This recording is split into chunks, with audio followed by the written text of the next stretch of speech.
कि तर्कशास्त्र क्या है। देखिए मैं अद्वैत की बात भी कर रहा हूँ, तर्कशास्त्र की बात कर रहा हूँ। अद्वैत एक ऐसी चीज है जो मानी हुई है, आत्मा तो किसी ने नहीं देखी, मानी हुई है। और मैं तर्कशास्त्र की भी बात कर रहा हूँ, क्योंकि तर्कशास्त्र वो शास्त्र है जो आपको तर्कों से कोई चीज सिद्ध करके दिखाती है।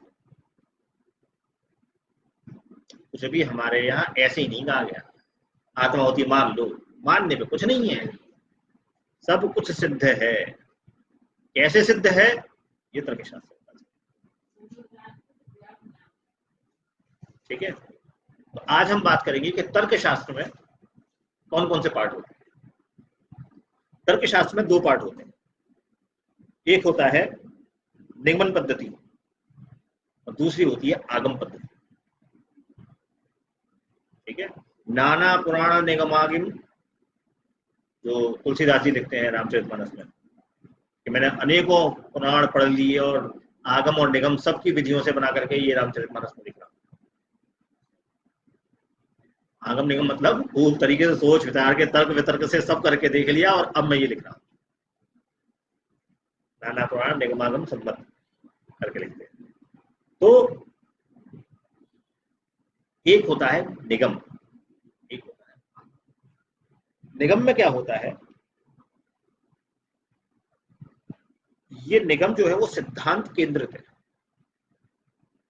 इसमें एक सिद्धांत बनाया जाता है, उस सिद्धांत के ऊपर बात की जाती है। आगम में वास्तु केंद्रित है, उसमें चीजों पे बात की जाती है, उसमें कुछ माना नहीं जाता, ठीक है। निगम में कोई सिद्धांत से किसी न जानने वाली चीज को जाना जाता है, किसी विशेष चीज को जाना जाता है। और आगम में वस्तुओं से उनके गुणों के आधार पर एक विशेष तथ्य प्राप्त हुआ। मैंने किसी का मर्डर किया, वहां लाश पड़ी थी, वहां चाकू पड़ा था और एक आदमी खड़ा था, मैंने ये मान लिया इस चाकू से उसने उस आदमी का मर्डर किया होगा। ये कौन सी पद्धति है, निगम। मैं ये मान रहा हूं कि इसने किया होगा, मैंने देखा नहीं है, मैंने देखा नहीं है। एक सिद्धांत है कि रंग लगा हुआ चाकू वहां पड़ा हुआ है, मर्डर वहां हुआ है, तो एक आदमी खड़ा हुआ है, तो किसी और ने तो मारा नहीं होगा, किसी ने मारा होगा, ये निगम हो गया। और किसी ने मेरी आंखों के सामने जब तक मारा नहीं है तब तक मैं नहीं मानूंगा, वो हो गया आगम। मैंने देखा है भाई उसको मारते हुए चाकू को, ये आगम। ये चीजों को देख के ही बताता है, मानता नहीं, ठीक है। निगम में आप अनुमान से काम लो, ऐसा ऐसा हुआ तो ऐसा ऐसा हुआ होगा, ये अनुमान। आगम में अनुमान का कोई काम नहीं, आगम में तो ये प्रत्यक्ष होगा, ठीक है। प्रत्यक्ष चीजों से ही तत्व क्या किया जाए, ये आगम, ठीक। और निगम में जो होता है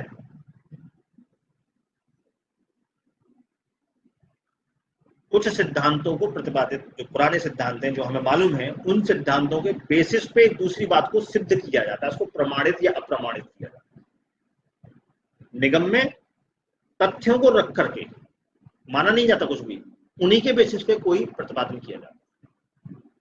अब कुछ उदाहरण देखते हैं निगम के और आगम के, तो हमें क्लियर हो जाएगा कि क्या निगम है क्या आगम।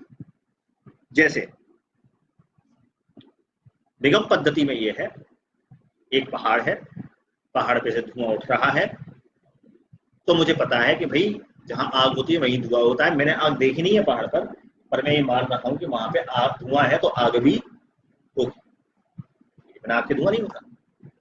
एक सिद्धांत है कि जहां आग होगी वहीं धुआं होगा, तो उस सिद्धांत के बेसिस पे मैंने अनुमान किया कि वहां पहाड़ पे आग लगी हुई है, ये निगम पद्धति। आगम पद्धति क्या है, आगम पद्धति ये है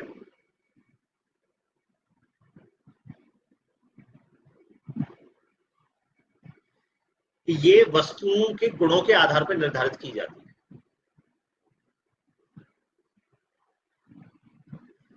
सेब पेड़ से नीचे गिरा तो सारे सेब पेड़ से नीचे ही गिरेंगे, ये आगम। मैंने एक सिद्धांत बना दिया, एक गिरता है तो सारे गिरेंगे, ये आगम।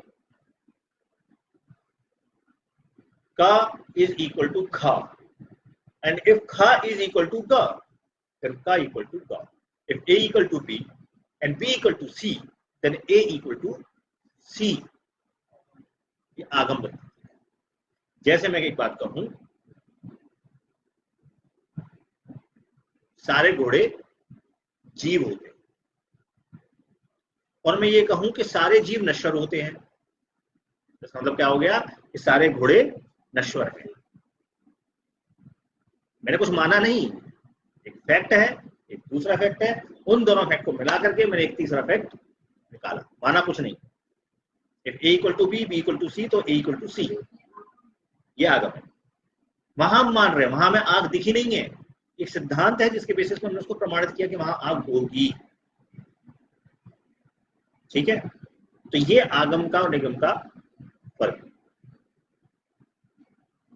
मॉडर्न साइंस कैसी पद्धति है, आगम है कि निगम है? आगम। मॉडर्न साइंस आगम है, वो जब तक कुछ देखती नहीं है तब मानती नहीं है। आत्मा है, मैं नहीं मानता भाई, मैं तो जो देखता हूं मानता हूं। तो आगम पद्धति में सबसे जो प्रसिद्ध ऋषि हुए वो हुए कौन? चारवाक। चारवाक वो ये कहते थे जो दिखता है वही सत्य है।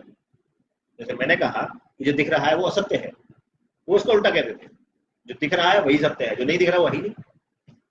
स्वर्ग नर्क मुझे क्या पता, तुम कह रहे हो, मैं कैसे मानूंगा? तुम कह रहे हो आत्मा है, मैं तो नहीं मानता आत्मा। ठीक है, यावत जीवेत सुखम जीवेत हृदय कृत्वा घृतम प्रवेत, ये चारवाक ऋषि ने कहा। जब तक जियो सुख से जियो, चाहे उधार लेकर के घी पीना पड़े, और रॉ मौत। उधार देना होगा तो दे देंगे, नहीं देना होगा तो नहीं देखेंगे। अगले जन्म किसने देखा है? तो तुम कहोगे कि मैं ऋण नहीं चुकाऊंगा तो अगले जन्म में ये हो जाएगा, जब होगा जब देखेंगे। अभी माना तो कुछ पता नहीं है।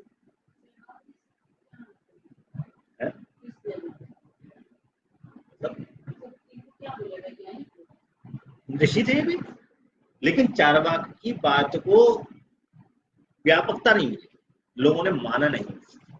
पद्धति तो ये उस टाइम बहुत हुई, लेकिन उन्होंने माना नहीं। क्यों नहीं माना? क्योंकि सारे शास्त्र, सारे धर्म अनुमान को एक प्रमाण मानते, केवल चारवाक ही नहीं मानते। चारवाक अनुमान को नहीं मानते थे, तो प्रत्यक्ष को ही प्रमाण मानते थे। ठीक है, प्रत्यक्ष के प्रमाण। तो चारवाक क्योंकि प्रत्यक्ष को ही प्रमाण मानते थे, अनुमान को नहीं मानते थे, इसलिए उनकी बात में व्यापकता नहीं आई। बाकी सारे धर्म, सारे शास्त्र मानते हैं, जैन, बौद्ध, भारतीय, हिंदू, सनातन धर्म, वेस्टर्न, कुछ भी ले लो, सब मानते हैं, केवल चारवाक नहीं मानते थे। इसीलिए वो फेल हो गए, इसीलिए उनको व्यापकता नहीं मिली। ऋषि तो वो रहे, ज्ञानी तो वो बहुत हुए, लेकिन उस सिद्धांत को अनुमान क्या है नहीं। ये बहुत इंपॉर्टेंट चीज है तर्कशास्त्र की, अनुमान क्या है। हम अपने मन में कोई भी धारणा माने, मुझे तो ऐसा लगता है, मैं तो ऐसा मानता हूं। आपने देखा होगा बहुत लोग ऐसा बोलते हैं। पॉलिटिक्स क्या है यार, मेरे हिसाब से तो पॉलिटिक्स ये है। धर्म क्या है, मेरे हिसाब से धर्म ये है। आत्मा क्या है, आत्मा ये है। सब अपने हिसाब से बता देते हैं। अनुमान है, गलत है, क्योंकि अनुमान की डेफिनेशन है। जब तक अनुमान उस डेफिनेशन को पूरा नहीं करेगा तब तक आप कुछ भी मानते रहिए। तो आपकी अपनी पर्सनल धारणा हो सकती है, आपका पर्सनल ओपिनियन हो सकता है, पर वो सिद्धांत नहीं बनेगा, सत्य नहीं माना जाएगा। सत्य तो तभी माना जाएगा जब वो अनुमान के क्राइटेरिया को पूरा करेगा। आप कहो बच्चे भगवान का रूप है, और मैं कहूं बच्चे भगवान का रूप नहीं है। आपका मत अलग है, मेरा मत अलग है, मतभिन्नता हो गई। आप कहो बीजेपी बहुत अच्छी पार्टी है, मैं कहूं बीजेपी बहुत खराब पार्टी है, मतभिन्नता हो गई। आपका विचार कुछ और है, मेरा विचार कुछ और है, लेकिन वो विचार है क्यों? मेरा भी वो विचार क्यों है और आपका भी वो विचार क्यों है? इसका लॉजिक क्या है? यही तर्कशास्त्र है। इसी की बात करना तर्कशास्त्र। मनमानी बात नहीं चलेगी, फैक्चुअल चलेगी। फैक्ट क्या है, फैक्ट्स में बताओ। ठीक है, तो अनुमान क्या चीज है? अनुमान के लिए कहा गया कि लिंग परामर्श का नाम अनुमान है और व्याप्ति विशिष्ट पक्ष धर्मता का नाम ज्ञान होना परामर्श है।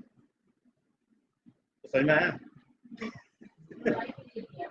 मैं फिर से बोलता हूँ, लिंग परामर्श का नाम अनुमान है और व्याप्ति विशिष्ट पक्ष धर्मता का ज्ञान होना परामर्श है। सब हिंदी है और आपको हर एक का अर्थ पता है। फिर बोलता हूँ, लिंग परामर्श का नाम अनुमान है। अब इसमें परामर्श का अर्थ आपको पता है, लिंग का अर्थ आपको पता है, ठीक है, इसका नाम अनुमान है। अब बता दीजिए क्या है अनुमान।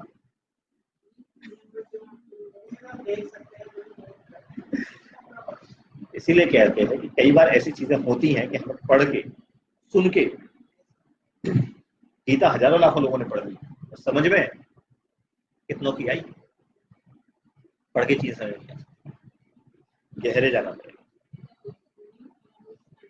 ठीक है, लिंग परामर्श का नाम अनुमान है और व्याप्ति विशिष्ट पक्ष धर्मता का ज्ञान होना परामर्श है। व्याप्ति विशिष्ट पक्ष धर्मता का ज्ञान होना, पक्ष धर्मता का ज्ञान होना परामर्श है। अब मैं एक एक चीज की डेफिनेशन बताता हूं, पर उससे पहले अनुमान की इजी डेफिनेशन बता। ये तो हो गई। कई बार बच्चों को जब पढ़ाते हैं ना तो बोलते हैं जैसी परिभाषा है वैसी लिख के आनी है एग्जाम में, कोई वर्ड इधर उधर नहीं होना चाहिए, न्यूटन के नियम का एक एक वर्ड वैसा के वैसे ही चाहिए। तो ये वो वाली डेफिनेशन है कि ये तो यही रहेगा, समझ में आया चाहे नहीं आया, न्यूटन का लॉ। ठीक है, अब मैं उसका इजी तरीका बताऊं। जैसे बच्चे को जब न्यूटन लॉ पढ़ाते हैं तो फिर उसको एग्जाम्पल देकर समझाते हैं। अब मैं उसका इजी फॉर्म बताता हूँ, इसी रूल का। इसका इजी है कि प्रत्यक्ष, प्रत्यक्ष माने प्रत्यक्ष माने प्रत्यक्ष, आंखों के सामने। ठीक है, आंखों के सामने जो हो रहा है, इसको इंद्रियों के द्वारा जाना गया है। अब क्या है, इंद्रिय है, इंद्रियों के द्वारा जिसे जाना गया। तो प्रत्यक्ष जिस वस्तु के अस्तित्व का ज्ञान नहीं होता, आंखों से देखते जो चीज हमें नहीं दिखाई देती, ठीक है, उस अननोन चीज का ज्ञान किसी ऐसी वस्तु के आधार पर करना जो अप्रत्यक्ष वस्तु के अस्तित्व का संकेत देती है। उस अननोन चीज का ज्ञान होना उस चीज के बेसिस पे जो हमने, जो पता थी कि यहाँ पे ऐसा ऐसा होगा। ठीक है, ये अनुमान है। इस ज्ञान पर पहुंचने की प्रक्रिया अनुमान। धुआं निकल रहा है तो आग होगी, ये अनुमान है कि वहां आग होगी। चिन्ह क्या है, धुआं। चिन्ह तो धुआं है। आग हमें दिखी नहीं, प्रत्यक्ष में दिखी नहीं। हाँ, प्रत्यक्ष से अप्रत्यक्ष की ओर चलना शिक्षा शास्त्र का पहला नियम था। अगर आपको याद हो, मैंने पहले फर्स्ट क्लास में पढ़ाया था। प्रत्यक्ष से अप्रत्यक्ष की ओर चलना, ये तर्कशास्त्र का भी नियम है। अनुमान इसी को कहते हैं, प्रत्यक्ष से अप्रत्यक्ष की ओर चलना। प्रत्यक्ष क्या है, धुआं। आग प्रत्यक्ष नहीं है। वो उस धुएं के चिन्ह से हमने ये अनुमान लगाया कि वहां आग होगी, ये हमें ज्ञात हुआ। ये ज्ञान होना क्या है, अनुमान। वहां पे आग का अस्तित्व, इस बात का ज्ञान होना, इसको बोलते हैं अनुमति, अनुमिति। ठीक है, उस अननोन चीज का अस्तित्व का ज्ञान होना, इसको बोलते हैं अनुमिति। लिख लो अनुमिति क्या चीज होती है, भूल जाओगे बाद में भी जरूरत पड़ेगी इसकी। अनुमिति। और इस प्रोसेस का, हाँ, अनुमिति। ठीक है, उस अननोन चीज का ज्ञान होना अनुमिति है, और इस अननोन चीज के ज्ञान होने तक पहुंचने की जो प्रोसेस है वो अनुमान है। Guessing, guessing process. यही तो मैं कहना चाह रहा हूं। मैं बीजेपी को प्राय करता हूं, बीजेपी बहुत अच्छी आदमी पार्टी है, ये गलत हो सकता है। अनुमान गलत नहीं हो सकता, फिर वो अनुमान नहीं है, तो तबका है, तो कोई भी लगा सकता है। मैं कुछ भी मान सकता हूं। मेरे हिसाब से स्वर्ग नरक सब यही है, मेरा हिसाब से है, गलत भी हो सकता है। अनुमान गलत नहीं होगा, तभी तो तर्कशास्त्र में उसको एक प्रमाण माना गया। नहीं तो प्रमाण क्यों मानते? प्रमाण का तो मतलब है जो फैक्ट है, अनुमान भी फैक्ट है। जहां आग होगी वहां धुआं होगा, ये एक फैक्ट है, आप इसको झुटला नहीं सकते। बिना आग के धुआं हो ही नहीं सकता। अनुमान, मैं वही कह रहा हूं, अनुमान वो है जहां वो फैक्ट है, जहां फैक्ट नहीं है वो तुक्का है, वो गलत हो सकता है। कैसे है, मैं भी आ रहा हूँ उस चीज पे। हाँ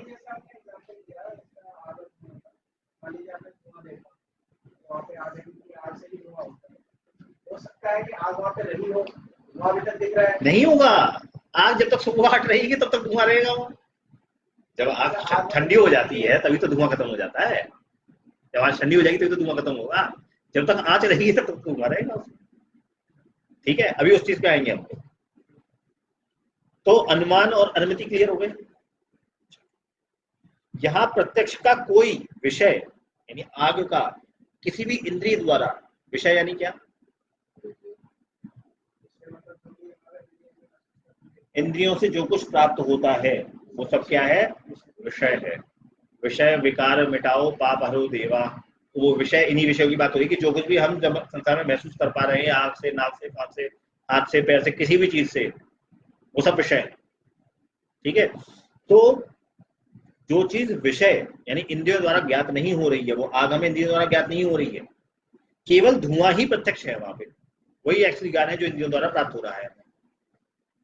लेकिन हमने पहले अनुभव में ऐसा बहुत बार देखा है कि जहां आग होती है वहां धुआं होता है। कहां देखा है, चूल्हे में, घर के किचन में लकड़ी लगाते हैं, आग होती है तो धुआं भी होता है।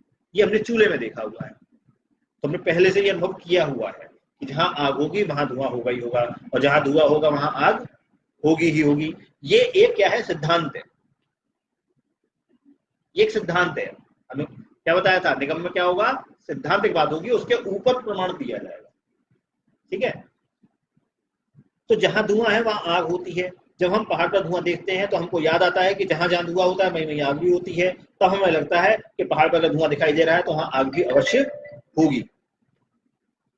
ठीक है, तो आपकी जो मनमानी बात है उसके पीछे सिद्धांत क्या है, अगर वो सिद्धांतहीन बात है तो गलत हो सकती है, फिर वो अनुमान नहीं। अनुमान तुक्का नहीं हो सकता, तुक्का सिद्धांतहीन होगा, अनुमान तो सिद्धांत के बाद ही होगा। अब वो सिद्धांत कैसे बनेगा उस पर भी आएंगे। और ये बात क्लियर हो गई कि मेरे मानने के कोई टके नहीं है, मैं कुछ भी मानता रहूं। मुझे लगता है आदमी झूठ बोल रहा है, पर तेरे लगने से क्या होता है, मैं नास्तिक हूं, मैं तो ईश्वर को मानता ही नहीं। अनुमान सिद्धांत क्या है, आपके अनुमान के पीछे तर्क क्या है वो बताइए, ये सिद्धांत है, तब हम उसका मान सकते हैं। चरवाक क्यों नहीं माना गया, इसीलिए नहीं माना गया, सिद्धांत नहीं था, अनुमान ही अनुमान था। ठीक है, वो कुछ मानता ही नहीं था अनुमान को, लेकिन अनुमान तो मानना पड़ेगा। अगर तथ्य है उसके पीछे कोई सिद्धांत है तो आपको लॉजिक मानना पड़ेगा, आप डिनाई नहीं कर सकते। जैसे कोर्ट डिनाई नहीं करती, वो भी फैक्ट्स देख करके अनुमान लगाती है। ठीक है, अब जो मैंने पहली डेफिनेशन बताई थी अनुमान की, उसके एक एक फैक्ट पे बात करेंगे, वो क्या कह रही है डेफिनेशन। तो सबसे पहले आते हैं कि लिंग क्या होता है। लिंग क्या होता है, मैं पहली क्लास में बता चुका हूं, चिन्ह। लिंग माने होता है चिन्ह, निशान किसी चीज का। ठीक है, जब हम बात करते हैं शिवलिंग तो बात हो रही है शिव जी का चिन्ह, जो चिन्ह रूप में वहां प्रतीकात्मक रूप से वहां रखे हुए हैं वो क्या है, शिव जी है, जो प्रतीक रूप से वहां रखे। ठीक है, उनका चिन्ह है। ठीक है, लोग अर्थ का अनर्थ करते हैं इन चीजों में। ठीक है, तो चिन्ह क्या होता है, लिंग क्या होता है, जिस वस्तु का हमें प्रत्यक्ष इंद्रियों द्वारा ज्ञान हो रहा है और जिस ज्ञान के आधार पर हमें अप्रत्यक्ष वस्तु के अस्तित्व की ज्ञान होती है उसे लिंग कहते हैं। उस धुएं की वजह से हमें आग पता चली, तो वो धुआं क्या है, एक चिन्ह है, एक निशान है, जिसकी बेसिस पर हमने वो आग पता की, वह आग है। ठीक है, तो वो धुआं क्या हुआ, लिंग। लिंग को हम हेतु भी कहते हैं, हेतु कारण, हेतु भी कहते हैं, क्योंकि पता किससे चला, उसी से पता चला, तो वो क्या है, हेतु है। आगे हेत्वाभास भी आएगा, हेतु भी आएगा, इसलिए मैं अभी बता रहा हूं कि हेतु क्या चीज है, लिंग माने हेतु। ठीक है, फिर आते हैं कि जो अप्रत्यक्ष वस्तु जिसका हमें ज्ञान हुआ, वो अप्रत्यक्ष वस्तु को बोलते हैं साध्य। आग तो पता चली, तो आग क्या है? साध्य। धुआं हो गया लिंग, आग हो गई साध्य। ठीक है, इसी साध्य को लिंगी भी कहते हैं, क्योंकि ये लिंग के द्वारा पता चली, लिंगी भी कहते हैं, लिंगी। ठीक है,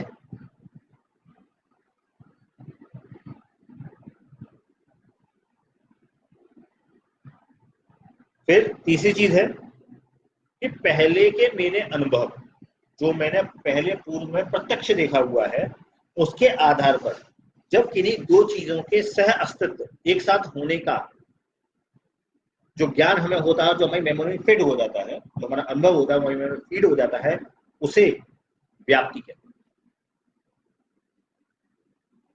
मैंने देखा था किचन में कि चूल्हे में आग लगती थी तो धुआं होता था, ये व्याप्ति है, ये मेरी मेमोरी में फीड हो गया, ये सिद्धांत बन गया। ये क्या है? व्याप्ति। और क्या एग्जाम्पल है व्याप्ति के? बताओ। अब यहां वो बात आ रही कर मन गलत हो सकता है, कुछ भी नहीं होगा। बताओ, व्याप्ति के और जैसे आग है तो धुआं होगा, ऐसी व्याप्ति के एग्जाम्पल बताओ।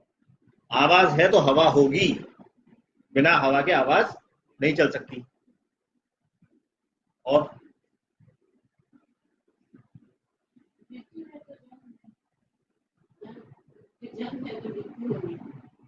जन्म है तो मृत्यु होगी, यानी व्याप्ति जो है वो किसकी होगी? नेचुरल चीज में होगी, अननेचुरल चीज में नहीं होगी। सिद्धांत जो बनेगा वो नेचुरल चीज से बनेगा। आप पानी में जाएंगे तो गीले ही होंगे, यानी जो नेचुरल चीज है उसका जो गुण है वो व्याप्ति। आग है तो धुआं है, धुआं किसका गुण है? आग का। गीलापन किसका गुण है? जल का। आवाज का क्या गुण है? हवा, हवा से ही आवाज होगी। ठीक है, ऐसे ही हीट,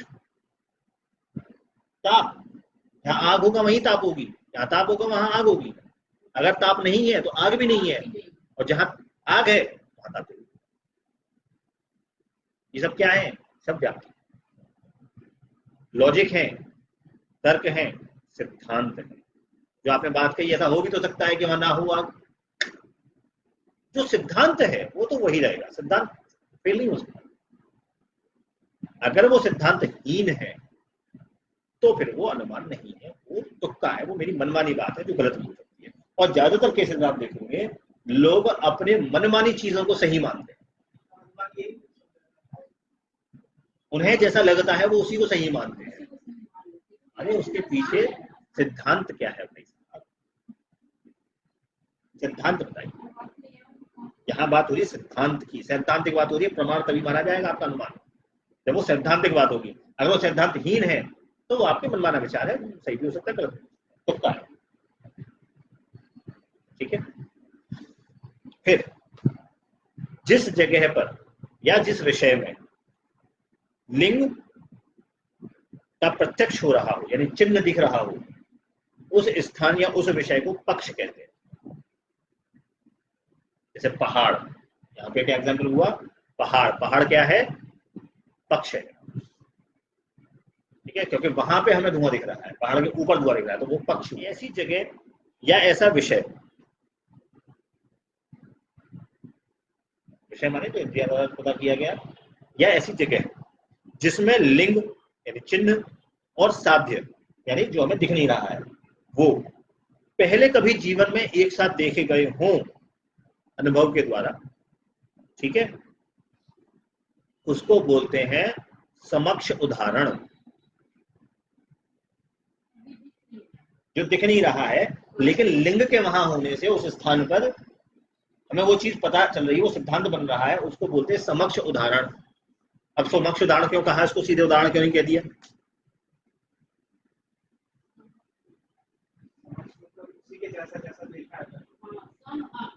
हाँ, सम अक्ष, आंखों के सामने जैसा ही। ठीक है, हाँ, जैसे पहले देखा गया था आंखों के सामने आग से धुआं होता है, वैसा ही उदाहरण है। ठीक है, तो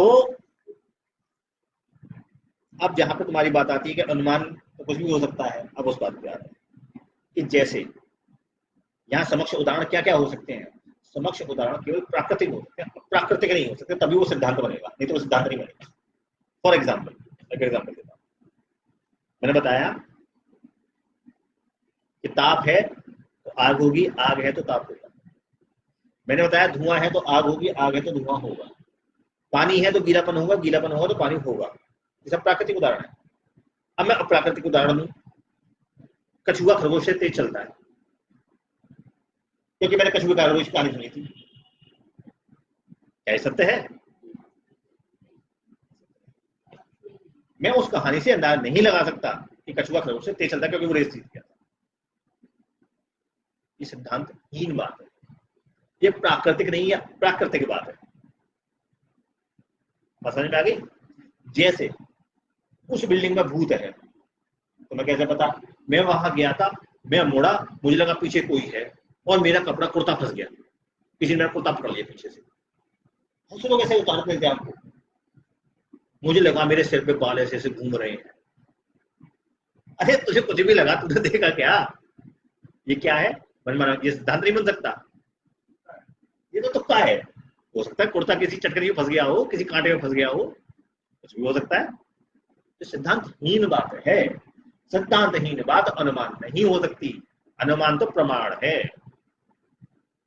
ठीक है, जब आत्मा की बात कहते हैं तो सब प्रमाण कहते हैं, तुक्का नहीं मारते हैं कि आत्मा है या भगवान है कि स्वर्ग नरक है।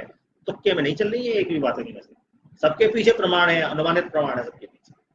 ऐसा ऐसा है तो ऐसा ऐसा होगा, ये नेचुरल फैक्ट है, इसको आप झुठला नहीं सकते हैं। जैसे मैं झुठला दूं कि इस बिल्डिंग में कोई भूत नहीं है, ये बात झुठलाई जा सकती है, लेकिन इस बात को हम नहीं झुठला सकते कि टेम्परेचर है तो हीट जरूर होगी, आग जरूर होगी।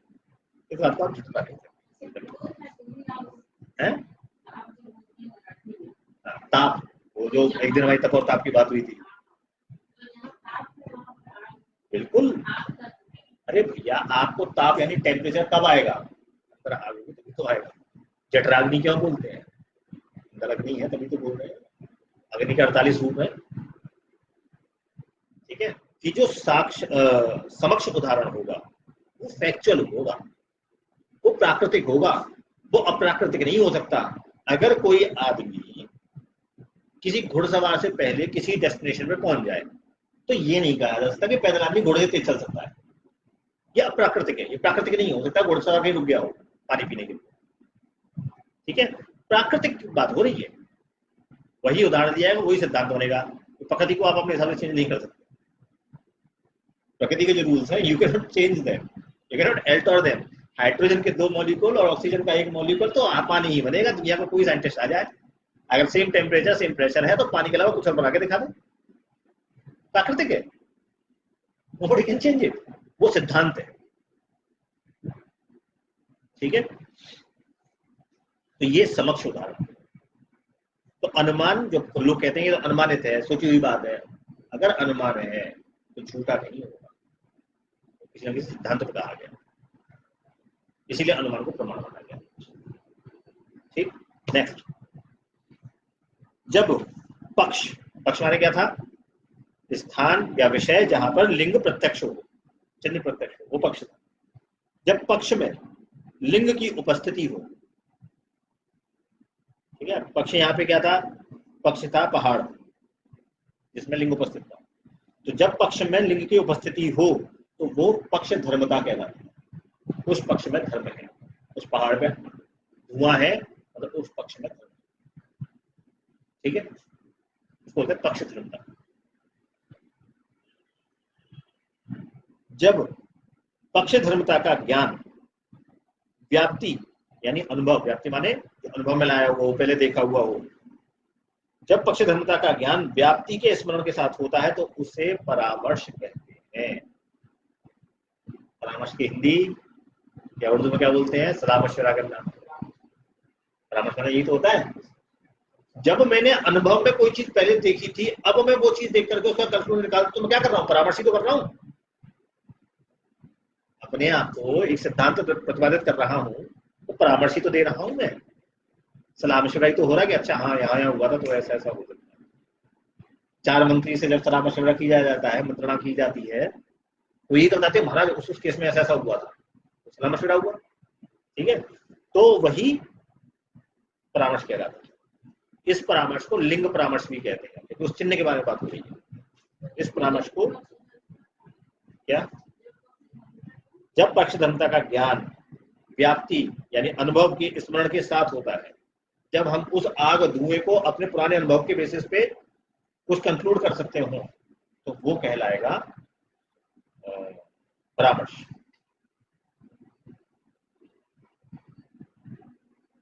ठीक, इसी परामर्श को लिंग परामर्श भी कहते हैं, क्योंकि पक्षधर्मिता का असली अर्थ यही है कि लिंग का पक्ष में उपस्थित होना, चिन्ह का पक्ष में पहाड़ पे उपस्थित होना, इसलिए इसको लिंग परामर्श भी कहते हैं। ठीक है, अब जो हमने डेफिनेशन पढ़ी थी अनुमान की, अब उसको हम दोबारा पढ़ते हैं कि लिंग परामर्श का नाम अनुमान है। समझ में आ रहा है कि जहां पे पक्ष होगा, चिन्ह होगा, लिंग होगा, ठीक है, उनसे अपने अनुभव को जोड़ने को, ठीक है, और व्याप्ति विशिष्ट पक्षधर्मिता का ज्ञान परामर्श है। व्याप्ति यानी अनुभव से अपने को जब उन लिंग परामर्श को जोड़ते हैं तो वो परामर्श है। जब खाली पक्ष और चिन्ह है तो वो क्या है, अनुमान है। जब वो व्याप्ति से जुड़ जाता है तो वो क्या बन जाता है, परामर्श। अब ये डेफिनेशन क्लियर हो गई। ये डेफिनेशन ऐसी की ऐसी रही, ये न्यूटन का नियम समझ लो इसको, ये तो ऐसी ऐसी रहेगी। जो इसको मैच करेगा वही असली अनुमान, वही असली प्रमाण है, बाकी सब मनमाना विचार है, कुछ भी तर्क को तर्क कुछ भी करते हो। लोग अपने अनुभव से ही अपने एक्सपीरियंसेस बनाते हैं, और वो अनुभव गलत भी तो हो सकते हैं। एक आदमी को फूल तोड़ते में कांटा चुभ गया, तो जरूरी तो नहीं कि दूसरे को भी चुभेगा। अब एक का अनुभव कुछ और हो सकता है, दूसरे का अनुभव कुछ और हो सकता है। एक आदमी बिजनेस फेल हो गया, दूसरे का बिजनेस शुरू करने वाला है, जिसका फेल हो गया वो बिजनेस वाले को क्या समझाएगा, बिजनेस करना आसान नहीं है, बहुत मुश्किल है, जब निकल जाता है सारे काम करने पड़ते हैं, लेकिन जरूरी थोड़ी ना कि उसका अनुभव है कोई उसका अनुभव हो। लोग अनुभव से एक्सपीरियंस बनाते हैं, कितनी मजेदार बात है। अनुभव एक्सपीरियंस नहीं होता है। आपका अनुभव कुछ और हो सकता है, मेरा अनुभव कुछ और हो सकता है, आपको भाजपा बहुत पसंद है, मुझे भाजपा नहीं पसंद है। अनुभव है अपने अपने, गलत भी हो सकते हैं, मैं भी गलत हो सकता हूँ, आप भी गलत हो सकते हैं, जब तक कि उसके नीचे कोई बेस।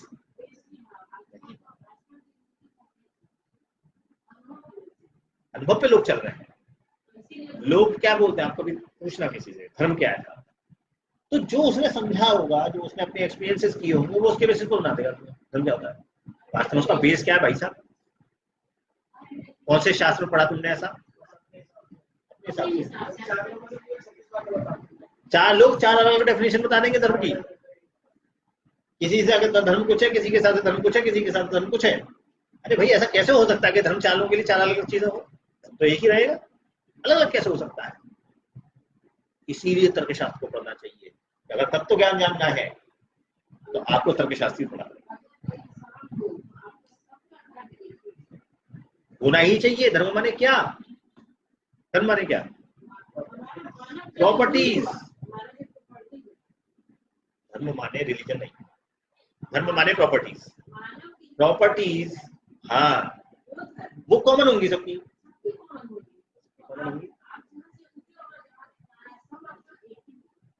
वही तो मैं कह रहा हूँ, ये बेस वाली बात हुई ना।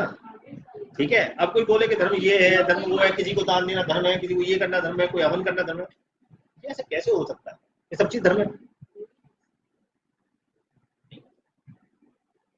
ठीक है, एक आखिरी चीज है, पक्ष धर्मिता के कारण साध्य का यानी जो अननोन चीज है उसका ज्ञान जो होता है उसको अनुमति कहते हैं, जो शुरू में बताया था, है ना। तो ये मैंने आपको क्या बता दिया आज, तर्कशास्त्र कुछ बेसिक रूट्स बता दिए। इनके बेसिस पे अभी हम तर्कशास्त्र की और बातें करेंगे, क्योंकि तर्कशास्त्र किस लिए है, इसलिए तर्कशास्त्र को लिखा गया ना। और हाँ, हमारे सारे शास्त्र इसीलिए लिखे गए कि आप आत्मा को सिद्ध कर सकें, आप ईश्वर को सिद्ध कर सकें। जब सिद्ध कर पाएंगे तभी तो उसको मानेंगे, सिद्धि नहीं कर पाएंगे तो मानेंगे क्यों।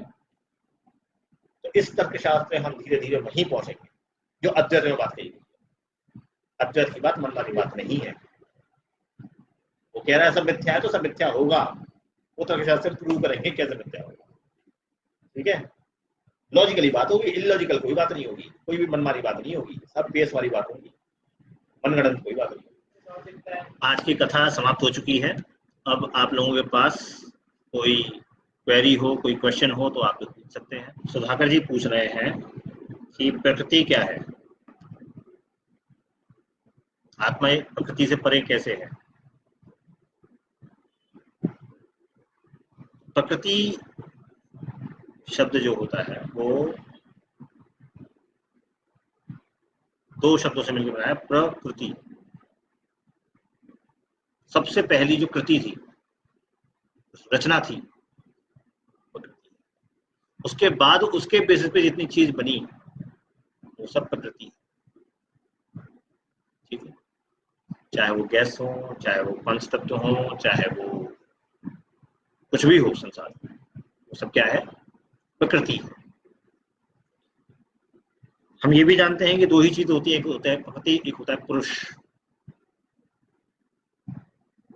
जब पुरुष उस प्रकृति में आता है तब वो चीज चेतन कहलाती है, सजीव कहलाती है, बाकी चीज निर्जीव कहलाती है। प्रकृति दोनों में है, सजीव में भी है, निर्जीव में भी है।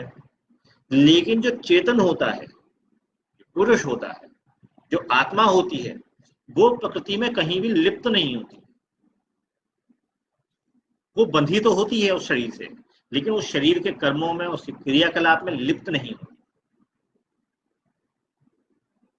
ठीक है, तो वो जो चेतन है, वो जो आत्मा है, वो सदैव मुक्त है, वो उस प्रकृति से परे है। इसीलिए प्रकृति और पुरुष दो चीज हो गई, वरना एक ही चीज होती, केवल प्रकृति होती। तो प्रकृति और पुरुष, जड़ और चेतन, ये दो अलग अलग चीजें हैं। जब चेतन किसी चीज से मिल जाता है तो वो चीज सजीव हो जाती है, बाकी चीज निर्जीव रह जाती है। और जो प्रकृति जो पुरुष होता है, जो आत्मा होती है, वो इन सब चीजों से परे है। जब ये पंचभूत का शरीर समाप्त हो जाता है तो वो मुक्त हो जाता है, बंधी होती है बस, इनमें लिप्त नहीं होती। लिप्त होना और बंधा होना दो अलग अलग चीज। जब तक ये शरीर है तब तक वो जिंदा है, शरीर में है। जब निकल जाएगी इसके इस शरीर के भोग खत्म हो जाएंगी, जब चली जाएगी वापस दूसरी जगह चली जाएगी, फिर भोग भोगेगी। उसका काम सिर्फ एक है, वो समुद्र की वो बूंद है जो समुद्र से अलग हो गई है, उसको पहुंचना हो समुद्र के पास ही। अब उसकी स्टेजेस अलग अलग हो सकती है, वो भाप भी बन सकती है, वो मेघ भी बन सकती है, वो नदी के पानी भी बन सकती है, वो कुछ भी बन सकती है। ऐसे ही आप अलग अलग शेप चेंजेस कर रहे हो अपनी, पहुंचना आपको वही है। इसलिए आत्मा जो है वो प्रकृति से परे है।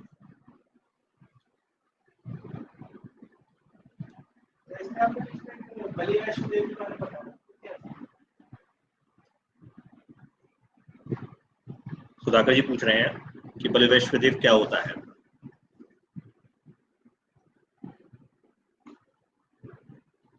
ये बड़ा कठिन सवाल है। मैं बताऊंगा भी तो शायद समझ में कम आएगा कि प्रत्येक प्राणी के लिए 5 कर्म बताए गए रेगुलर डेली करने के। उनमें से एक बलि वैश्वदेव कर्म है कि आपको भोजन तभी करना चाहिए रात का जब आपके घर में शाम को कोई अतिथि आकर के भोजन करे। अगर आप ऐसा नहीं करते हैं तो आप नरक जाने के लिए तैयार। आप भोजन नहीं खा रहे हैं, आप पाप खा रहे हैं। ठीक है, इसलिए बलि वैश्वदेव किया जाता था।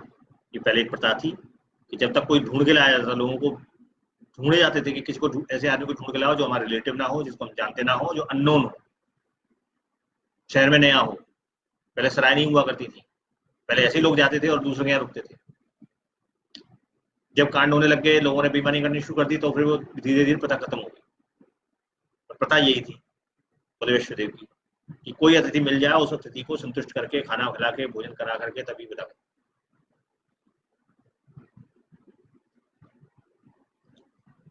लेकिन तो रोज नहीं मिल सकता। चलो ठीक है, अगर रोज अतिथि नहीं मिल रहा है तो भूखे रहिए,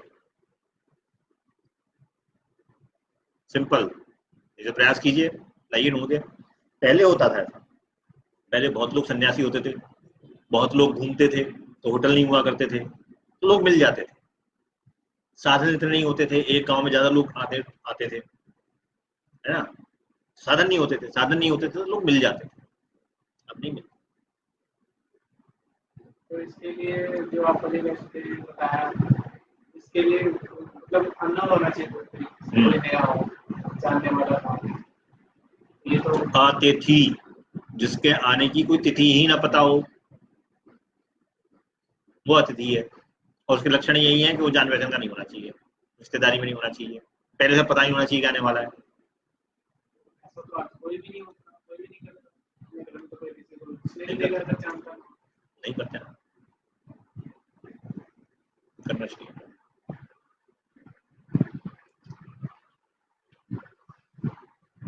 ले जाएगा तो किसका ले जाएगा, नुकसान करेगा तो किसका करेगा। ठीक है, कोई प्रश्न नहीं है तो इस सेशन को हम बंद करते हैं। आप सभी लोगों का धन्यवाद।